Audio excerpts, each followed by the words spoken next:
The year 2023 saw its fair share of geopolitical events that triggered both small and big ripple effects. And on today's edition of Issues and Insiders, we touch upon some of the more concerning developments. Hello and welcome to Issues and Insiders. I'm Min Sunhee. It's the final week of the year 2023, and starting today, we revisit some of the more notable events that shaped a number of arenas this year. That being said, today we address developments in the geopolitical arena and their impact on Korea.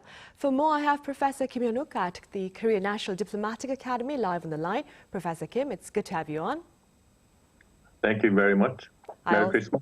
Right, Merry Christmas to you, Professor Kim, as well. I also have Dr. Bruce Bennett at RAND Corporation live on the line as well. Dr. Bennett, as always, it's a pleasure to have you with us. Oh, and Merry Christmas to you, too. Right, Professor Kim, we started the year with hopes for peace in one war-torn region, but we're ending with prayers for peace in two such places. First, then, how do you assess Ukraine's counteroffensive against Russian invasion this year, Professor Kim? Russia's assault on Ukraine, which has happened in the early 2021-22, I think almost 2 years, approaching 2 years. So it's a long war. I think every country, many countries in the world, including European Union countries, have such a strong fatigue on the war itself. That is some sort of negative atmosphere in European continent, especially after the Ukraine's counteroffensive against Russia in June. Still, that was not very effective because Russia's very strong defense against it. And as I mentioned, because of European countries' fatigue in the war, many countries' support for the Ukraine war was not very effective. Of course, there was F-16 fighter provision to Ukraine, but actually there needs a lot of trainings so that Ukraine soldiers can be really maneuver in dealing with the F-16 fighters. So it was not fully weaponized to fight against Russia. One opportunity, I think, came in the end of June, in which Wagner Group was revolting against the Russian government, but that was not also successful. So after that, Putin's influence in Russia became more stronger. So I think it seems like the Ukraine is in the not very good position in warfare with Russia at this juncture, I think. Right, and staying with hostilities in Ukraine, Dr. Bennett, how does the result of next November's presidential election over in the U.S. look to affect Washington's support for Ukraine, do you think? Well, I think it's a little more complex than just the presidential campaign. I mean, certainly if President Biden wins, he's going to want to continue support for Ukraine. The problem he has is he's also got to win the U.S. House of Representatives and Senate elections as well. Right now, the Congress is unwilling to take action to provide aid to Ukraine. And so that election will also be critical. If President Trump is elected, really hard to tell how the U.S. will treat Ukraine. He can vary significantly from time to time, and we really find that hard to predict. Right, and talking about predictions, Professor Kim, how does a shift in U.S. leadership look to affect the future of Seoul's alliance with Washington? I think if Trump becomes the next president of the United States, of course, there are a lot of other factors like Nikki Haley is now, raising its popularity very quickly. But let's assume that Trump becomes next president of the United States, which is the most unexpected case. I think Trump government will try to make the U.S.-South Korea alliance to be geared towards dealing with China rather than North Korea, because from the Trump's perspective, he thinks that Kim Jong-un and Putin are the counterparts to have talk and dialogue with. But China, I think, will be the only challenge for President Trump. So I think in that case, there will be a lot of reshufflings about what to deal with the alliance itself. The objective and threat perceptions we have to readjust together with the United States. Second thing is that I think Trump will request a lot of cost from countries like NATO countries and Japan and South Korea. I don't think he's willing to break all the institutions as he did in his first term, but instead I think he will try to raise costs that he can get out of those allies and partners in response to the security provision that he gives to its allies. And third one, I think, is most important thing is that if Trump is dealing and talking and having dialogue with Kim Jong-un, it will come up with jeopardy of, jeopardize the alliance between South Korea and the United States. Because now South Korean public and elites are perceiving North Korea as a nuclear possessing state. And it's not easy to have a dialogue with North Korea because we think that, denuclearizing North Korea is not a realistic option anymore.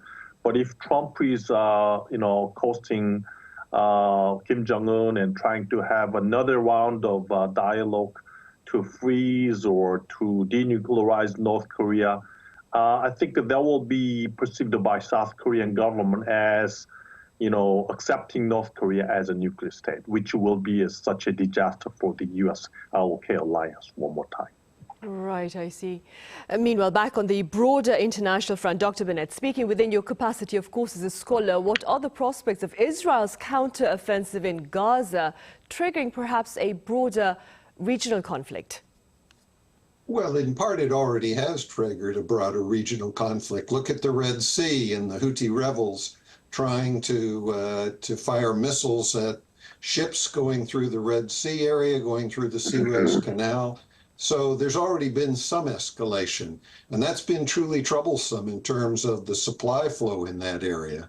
But I think you've got a case where also you could see broader escalation. Egypt's not going to be happy with the flow of Gaza refugees toward Egypt and wanting to get refuge there. There's really a lot of uncertainty about what could develop. And I think the U.S. has to be very careful and try to rein in Israel to some extent in order to avoid that escalation. And staying with the same subject, Professor Kim, what do you believe, I understand this is a tough question, but what do you believe would be a feasible way to perhaps seek to end the conflict in the Middle East as we speak? As Dr. Bennett mentioned, it's very uncertain because the Israeli Prime Minister Netanyahu is just still insisting that it should proceed and destroy Hamas. But the U.S. Biden government is not very firm in reining Israeli government. I mean, the Biden government is agreeing with Israeli that, the sources of warfare and conflict came from Hamas. So it doesn't really have a strong will to persuade, Prime Minister Netanyahu so that he would give up proceeding into Gaza anymore. So I think, the U.S. leadership is not very strong enough to make the conflict to be ended soon. Recently, Egyptian government proposed a idea of truce in which there will be hostages to be released, and then Palestinian Gaza area there would be a unilateral government, and lastly that leads to a comprehensive truce. But the problem is that Hamas is not accepting this idea because Hamas is worrying that it will lose its influence as a important part of the Gaza area. So it's a very uncertain situation. Right, indeed. And moving forward, Dr. Bennett, the armed confrontation in Ukraine and now in Gaza, they've raised some very tangible concern over the possibility of a similar scenario taking place here in Asia. What are your thoughts? Well, we have to look at China potentially threatening Taiwan. In that regard, I think at this stage, China believes that time is on its side. I think China believes that it doesn't have to do anything immediately, but you never know. The instability in China associated with its economic problems could change that if that had political ramifications. I think if you're looking at the Korean Peninsula, North Korea also is facing economic and other challenges. Kim has got to be concerned about stability in North Korea. And so he's likely going to be trying more provocations, trying to distance the U.S. from South Korea. I think he would really like to see a split in the alliance. And so he's going to take actions like firing ICBMs and like a variety of provocations against South Korea, which could even turn to be armed. So these are all things that we need to have very firm responses planned and a declaratory policy that tells North Korea, if you go too far, then it's not going to work out for you. Dr. Bennett, ultimately, do you suppose North Korea's provocations have perhaps strengthened the trilateral security cooperation among Seoul, Washington, and Tokyo? Oh, absolutely. I mean, that's one of the things that Kim's got to be afraid is people find out sooner or later, because he's taken lots of actions to try and undermine the alliance. And instead, he's probably made it stronger than ever with U.S. and South Korea and added Tokyo in. What a failure for the Kim regime. That is embarrassing for them. Right. Professor Kim, perhaps as part of efforts to ensure a stronger sense of regional stability and security, Foreign Minister nominee Cho Tae-yeol has spoken about the importance of engaging Beijing just as much as engaging Washington. Do you believe the Yoon administration needs to do more, perhaps, to engage its neighbor, China? I think, yes, ultimately. But I think the Yoon Suk-yeol government's foreign policy direction is going right, because the first-hand priority for South Korea is to restore the relationship with the United States and Japan. That's the priority. And then I think, we are all set with both countries' relationship. We have restored the U.S. local alliance, and we also restored the South Korea, U.S., Japan trilateral relations. So I think the next level homework for us is to normalize the relationship with China. But the problem is that Yoon Suk-yeol government's China policy is not the same as before. This Yoon Suk-yeol government is saying that the relationship between South Korea and China should be based upon mutual respect and reciprocity, and that dispatch is South Korea's security sovereignty issue. So I think these kinds of opinions is kind of conflicting with Chinese government, because Chinese Xi Jinping clearly mentioned that he would not accept that deployment in South Korea. So I think in order to normalize the relationship and have the summit meeting between Xi Jinping and Yoon Suk-yeol, I think what Xi Jinping is requesting is that there should be some measures by South Korea to face saving, to face the saving, save the face, save the face of Xi Jinping, which South Korea thinks that why South Korea needs to do that. So I think this kinds of situation is now making the summit meeting uncertain for the future. Right, and against that backdrop, Dr. Bennett, top U.S. and Chinese military authorities spoke for the first time in over a year, I believe, last week. What do you suppose are the broader implications of this particular interaction? Well, the last thing you want in a world with as many conflicts and challenges that we have today is to have our militaries not speaking with each other. Because when they don't speak with each other, then they develop misconceptions and they develop concerns and fears, and it can lead to mistaken actions. So I think it's very important for our militaries to talk with each other, perhaps even to do some exercises with each other, sharing of information, sharing of concerns, sharing of understandings of the world. This is all very important to maintaining stability. And I think the Biden administration has been really very progressive in trying to maintain stability with China, which is a real concern given the Chinese Cold War, effectively. It's waged against the U.S. for decades. Right. In the case of Korea, Professor Kim, what do you believe are some of the tangible gains on the diplomatic front for the Yoon Suk-yeol administration this particular year? Two things. First, the creation of nuclear consultative group. Second, Camp David, South Korea, U.S., Japan trilateral summit. As North Korea became nuclear, at least from South Korean perspective, there emerged some differences between U.S. and South Korea about how to deal with North Korea. South Korean government requested that we need to be nuclear too, because there is nuclear disparity in the Korean Peninsula, which makes South Korea very insecure.